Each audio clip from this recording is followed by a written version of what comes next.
So, is that what was the reason why you wanted to be the biggest reason you wanted to be a singer, guitar player, whatever have you? You know. I just thought it was cool and I wanted to do it. Yeah. Yeah. You thought because you could get a lot of ass. I mean, that might have been up there at some point. Because you were young. But then as you start playing and you play with other people and you start making some good music, it starts becoming like addicted. And like especially being on stage, like that feeling when you're on stage. Like sometimes it feels like it's over like within a blink of an eye.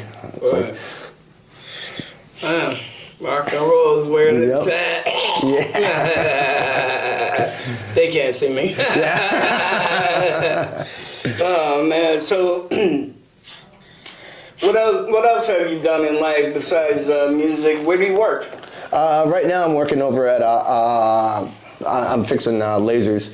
Well, not really fixing. I'm doing the QA process of it over at IPG Photonics. You like that? I think it's great. I just got into the job because after retiring, because I did 20 years in the Army, and then I retired from them, and then took about a year off doing like odds and end jobs. I wanted to kind of get my head right, let go of the whole military side of things. Yeah. So I'm glad I took that time off. Then I applied for this position over at IPG Photonics, and now I'm over there in the QA department, just doing inspections on, like final inspections on lasers. Right. I'm helping out with the calibration department, and then I'm also helping out with the fusion splicers, like either doing maintenance on them. And you still got your band, you said, or you guys put it on the show? Yep, my last show was in December. Oh, okay. Then so I had 2 shows in December. I had one acoustic one, then I had one that was out in Gardner, which I played with a full band with Bullet Called Life. Would you quit your job if it picked up and you really couldn't make money off this? Yeah, unfortunately, you don't make money off it. Nah, but I'm saying you do it. Yeah, no, you do it more for the passion than the money. I can tell you that. Well, now it's for the passion more. Yeah. You got a job. You gotta, pay your bills and stuff like that. But if I was in a position like, say, like my buddy Ted was, or you just like drop everything to go on tour, right? Doing sound, because I mean, you do a good job. They're hiring you back for the next tour. Right. Yeah. Right. That'd be tempting. Yeah, you got any music on your phone that you play? Anything recorded on your phone? No, not really. That's one thing that I got to start doing. I got to start recording my stuff. You should have put it on YouTube. Yeah. You know what I'm saying? Or even playing the guitar. Yeah. Anything. You don't have no music at all. Yeah, nothing really that I'd want to share. Nothing that you don't want to say here? Yeah. You garbage. Yeah.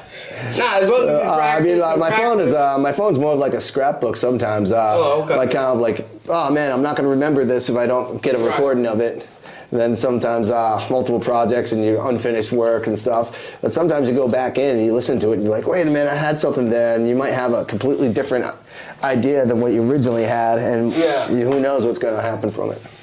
Who would you like to meet in the rock and roll game? Anybody important? I don't think so.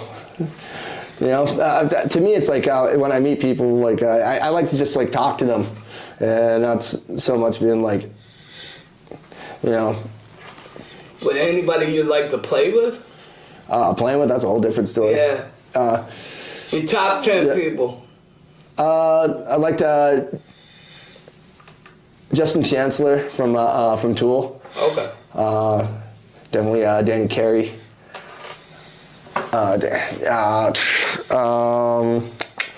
Ryan Martini from Mudvayne. I definitely would like to jam with him. A few, Okay. Like me and Steve were talking about our top. Like we had my boy, and he's a rapper. Yeah. And he was picking his top like 5, and a lot of them were older people, old school. You know what I'm saying? Because I think hip hop is way better back then than it is now. You know? And that's just my opinion. But that's how I feel. How do you feel about the difference between rock back then and rock now? I think that the old way that we used to record it's the way that we record right now. Like, literally, I said a word wrong when I was doing a recording with my buddy. Yeah. And then he was able to like doctor it up and fix it. I was like, really? How? Like, can't I just like re-record it and say the right word? I'm like, for Christ's sakes. So I think that the new way of recording and stuff, it's not the same. Like, it's not like when Queen went up there and it was all analog and everything had to be perfect and probably wasted miles of tape. I don't know nothing about it, so you could be talking to an idiot, you know? Yeah. Or stupid, as Steve would say. He says I'm always stupid. So, I mean, it's what it is. As long as you have the passion and you love it, you know, that's the main thing about it, absolutely. So, anything else you want to say? No. Any gigs coming up? Anything? Nothing at the moment, but I'll be sure to let you know. And next time you're on, I'll let you know. We can put it on, definitely put it on the podcast and promote for you a little bit and for you coming on. And I'd just like to say thank you. Yeah, thank you. I appreciate it. You know, I know you were soft. You wasn't trying to get deep into your life. It's all right. Sometimes it's weird, you know what I'm saying? Because then a bunch of people are going to see you. Yeah, that's true. And, you know, it is what it is. But, all right, guys, we're about out of here. Yep. We're done with Sam.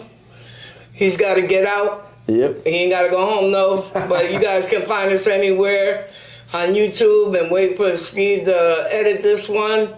And like I tell you guys all the time, every day you wake up is a good day. News, Life, and Beyond, and we're out.